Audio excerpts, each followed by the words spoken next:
நிஜமாலுமே இந்த big pass சரியான குசும்புக்காரர் தான்பா. நேத்திக்கு வந்து பார்த்தீங்கன்னா, தர்பீஸ் ஒரு பக்கமும், வினோத் ஒரு பக்கமும் வந்து பார்த்தீங்கன்னா, சண்டை போடுற மாதிரி காட்சி அமைக்கப்பட்டிருந்தது. அண்ட் டாஸ்க்கும் வந்து குடுக்கப்பட்டிருந்தது. ஏன்னா, தர்பீஸ் சாம்ராஜ்யம், கானா சாம்ராஜ்யம் அப்படிங்கிற மாதிரி. அவங்க 2 பேருக்கும் ஆகவே ஆகாது. எதிராளியா வந்து இருந்துட்டுருக்காங்க. அவங்க 2 பேருக்கும் தனித்தனியா ஒரு நாட செட் பண்ணி, "அடிச்சுக்கோங்கடா, நீ கலாய்ச்சிக்கோ, நீ வந்து எதுவா இருந்தாலும் சரி, நீ நடிப்பிலேயே வந்து எல்லாத்தையும் வெளிப்படுத்து. நீ எதுவா இருந்தாலும் சரி, பாட்டுலயே வெளிப்படுத்து" அப்படின்னு ஒரு பயங்கரமான ஒரு கிளாஷ வந்து ஏற்படுத்துனாங்க. ஸோ, அதே மாதிரி இன்னைக்கு ஒரு கிளாஷ வந்து ஏற்படுத்துறதுக்கு நல்லா ஒரு ஸ்கெட்சை போட்டு வச்சிருக்காப்புல பிக் பாஸ். நல்ல ஒரு ஸ்கெட்சு. என்ன தெரியுமா?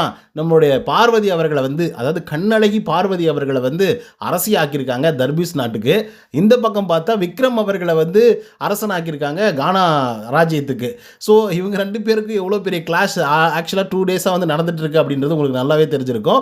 ஸோ எதிரி நாட்டுகளுக்கு இடையே நடக்கக்கூடிய போராக கூட இது மாறலாம்.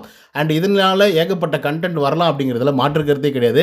ஸோ இன்னும் சுவாரஸ்யமான நிறைய விஷயங்கள் வந்து நடந்திருக்கு. அதெல்லாம் என்ன அப்படிங்கிறத பற்றி இந்த வீடியோவில் முழுசாக வந்து பார்க்கலாம். ஸோ இந்த வீடியோக்கு போகிறதுக்கு முன்னாடி நம்மளோட சேனலை சப்ஸ்கிரைப் பண்ணாதவங்க சப்ஸ்கிரைப் பண்ணி வச்சுக்கோங்க. பக்கத்தில் ஒரு பெல் ஐக்கான் இருக்கும். அதையும் ப்ரெஸ் பண்ணி ஹாலில் போட்டுக்கோங்க. அப்போ தான் நாங்கள் அப்டேட் பண்ணுற ஒவ்வொரு வருஷமும் நோட்டிஃபிகேஷன் வந்து சேரும். அதுதான் இந்த வீடியோ குறைஞ்சபட்சம் ஒரு 1000 லைக் எதிர்பார்க்குறேன். ஸோ லைக் போடுங்க, வீடியோ பாருங்கள். வாங்க இந்த வீடியோக்குள்ள வந்து போகலாம். முதல் விஷயம் என்ன அப்படின்னு பார்த்தீங்கன்னா, பிக் பாஸ் வந்து ஒரு முடிவில் இருக்காப்புல. இவனுங்க அடிச்சுக்கவே கூடாது, ஆனால் அடிச்சுக்கணும் அப்படின்ற மாதிரி ஒரு முடிவில் இருக்காரு. ஏன்னா இவனுங்க அடிக்கிறேன் அப்படிங்கிற பேரில் வந்து கத்திக்கிட்டே வந்துருக்கானுங்க. ஸோ அதனால் ஒருத்தனை பாட விட்டுரு, பாடிக்கிட்டே வந்து இருக்கட்டும், அது என்ஜாய்மெண்ட்டாக இருக்கட்டும். இன்னொருத்தனை நடிக்க விட்டுரு, அவன் நடிச்சுக்கிட்டே வந்து இருக்கட்டும், சண்டை போடாமல் இருக்கட்டும், கத்தாமல் இருக்கட்டும், ஏதோ ஒரு விதத்தில் கண்டென்ட் கிடைச்சா ஓகே அப்படின்ற லெவலுக்கு யோசிச்சு வச்சிருந்தாப்புல நேத்திக்கு. இன்றைக்கி கொஞ்சம் ட்விஸ்ட் பண்ணி பார்வதியை வந்து அரசியாக்கி இந்த பக்கம் விக்ரம் அவர்களை வந்து அரசனாக்கியிருக்காங்க. ஏன்னா இப்போ பீக் டைமில் இவங்க 2 பேருக்கு தான் பயங்கரமாக சண்டையும் மோதலமாக வந்து இருந்துட்டுருக்கு. ஸோ இவங்க 2 பேரையும் இப்படி ஆக்கிட்டோம் அப்படின்னா பயங்கரமான ஒரு பிரச்சனையாக உண்டாக்கும் அப்படின்ற மாதிரி வந்து இருக்கு. ஏன்னா நேத்திக்கு வந்து ஆடல், பாடல், கலை, அதுக்கப்புறம் வந்து நல்லா பாட்டு பாடுறது, அதுக்கப்புறம் நடிப்பு, இந்த மாதிரி கொண்டு போனாங்க. ஏன்னா தர்பீஸும் வினோத் வந்து இருக்கும் பொழுது இந்த மாதிரி கான்செப்ட் தான் கொண்டு போக முடியும். ஏன்னா வினோத் வந்து சூப்பராக பாடுவாப்புல. அதனால் அவருக்கு வந்து கானா பாடுறதுக்காக ஒரு டாஸ்க் வந்து கொடுத்துட்டாப்புல, கலாய்ச்சிக்கலாம் அப்படின்ற மாதிரி சொல்லிட்டாப்புல. இந்த பக்கம் பார்த்தா தர்பீஸு அவர் நடிச்சுட்டே வந்திருப்பார் இல்லையா? ஸோ அந்த நடிப்பை வந்து நீங்கள் வெளிப்படுத்துங்க அப்படின்னு சொல்லி அந்த நடிப்புக்கான ஒரு டாஸ்க்காக வந்து கொடுத்துருந்தாங்க நேத்திக்கு. இப்போ இன்றைக்கி எந்த மாதிரி டாஸ்க்கு கொடுக்க போகிறாரு பிக் பாஸ் அப்படின்றதான் தெரியல. மேபி வார், போர் அந்த மாதிரி கொண்டு போயிட்டாங்க அப்படின்னா ஆல்ரெடி வந்து நம்மளுடைய பார்வதி அவர்கள் ஃபயர் விட்டுவாங்கன்னு வச்சுக்கோங்களேன், பேசிக்கிட்டே வந்து இருப்பாங்க. இன்னொரு பக்கம் விக்ரம் புதுசாக அம்பியாக இருந்து அன்னியனாக மாறி இருக்காப்புல. அந்த ஆளும் பயங்கரமாக பேசுகிறாப்புல, பயங்கரமாக மார்க் பண்ணுறாப்புல, பயங்கரமாக பாடி ஷேமிங்கெல்லாம் கூட வந்து பண்ணிகிட்ருக்காரு.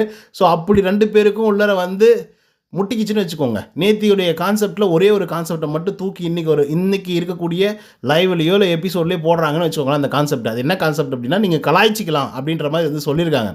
அதாவது வினோத் அவர்கள் தர்பீஸ் வந்து கலாய்ச்சிக்கலாம் அப்படின்ற மாதிரி வந்து சொல்லியிருந்தாங்க. அந்த மாதிரி விக்ரம் அவர்கள் வந்து பார்வதியை கலாய்க்கலாம் அப்படின்ற மாதிரி ஒரே ஒரு கண்டென்ட்டை மட்டும் தூக்கி உள்ளர போட்டாங்க அப்படின்னா மேபி பிரச்சனைகள் வெடிக்காமல் இருக்காது. ஏன்னா 2 பேருக்கு ஆல்ரெடி வந்து கோல்டு வரலாம் இல்லை, டைரக்ட் வாரே வந்து போயிட்டுருக்கு. கண்டிப்பாக விக்ரம் பண்ணலனாலையும் ஸ்டார்ட் அப் வந்து பண்ணலனாலையும் கண்டிப்பாக நம்மளுடைய பார்வதி பண்ணுவாங்க அப்படிங்கிறதுல மாற்று கருத்தே கிடையாது. ஸோ அதனால் இன்றைக்கி நிறைய சுவாரஸ்யமான விஷயங்கள் வந்து நடக்கிறதுக்கான எல்லா வாய்ப்புகளும் வந்து இருக்குது. காலையிலே வந்து ஆரம்பிக்கிறாங்க அந்த டாஸ்க்கு. ஸோ அதனால் இன்றைக்கி ஃபுல்லாக அந்த கண்டென்ட் இருக்கும். ஸோ பார்ப்போம் என்ன நடக்குது அப்படின்னு சொல்லி. ஓகே காய்ஸ், இப்போது புதுசாக நம்ம கண்ணழகி பார்வதி அவர்கள் வந்து அரசியாயிருக்காங்க. அதை பற்றின உங்களோட கருத்துக்களும், அதே போல் கானா வினோத் அவர்களுக்கு பதிலாக விக்ரம் அவர்கள் வந்து அரசனாயிருக்காங்க. ஸோ அதை பற்றின உங்களோட கருத்துக்கள் என்ன அப்படிங்கிறத கமெண்ட்ஸில் வந்து பதிவு பண்ணுங்கள். இந்த வீடியோ உங்களுக்கு வந்து பிடிச்சிருந்தா லைக் அண்ட் சப்ஸ்கிரைப் பண்ண மறந்துடாதீங்க. இன்னொரு தகவல் செஞ்சீங்கன்னா until then bye from Uday. நன்றி, வணக்கம்.